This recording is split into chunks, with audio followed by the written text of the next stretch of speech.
Ehi là! Siccome ho visto che non pochi stanno avendo dei problemi a invocare Luna come sottoagente predefinito di Codex, in questo video vi mostro come configurare e verificare Luna come subagent. Per prima cosa verificate di avere Codex alla versione almeno 0.147.0. Poi aprite il file di configurazione dell'utente che si trova nella root della cartella dell'utente.codex/config.toml. Lo apriamo.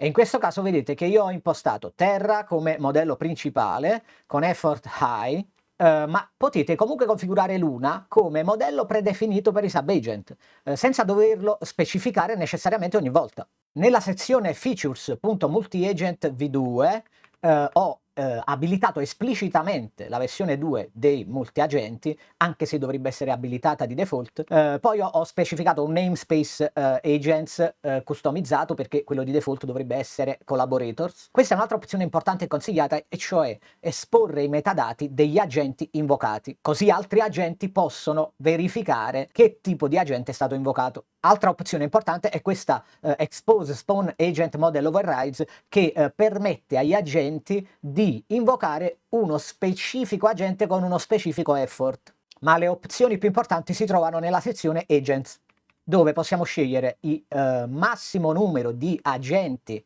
contemporanei che possono essere invocati per sessione, possono essere 2, 3, 4, quanti ne volete, e poi ecco specificare l'agente di default da invocare. GPT 5.6 Luna con effort max. Apriamo Codex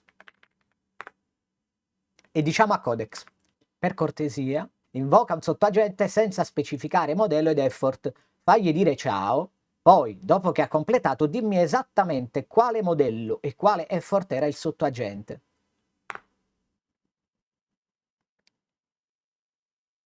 Il sottoagente ha risposto ciao, verificato dal rollout modello GPT 5.6 Luna effort max.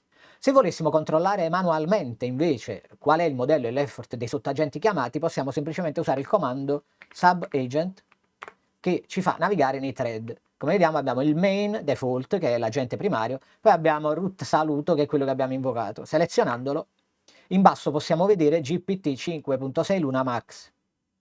Mettendo di nuovo subagent, andando di nuovo al main, vediamo GPT 5.6 Terra AI, che era il modello principale. Mi raccomando, tenete Codex sempre aggiornato, perché lo sviluppo va avanti molto velocemente e con le vecchie versioni c'erano dei problemi nell'invocazione degli agenti versione 2. Infatti potreste avere ancora dei problemi al momento a chiamarli attraverso software tipo VS Code. Questo è tutto, alla prossima!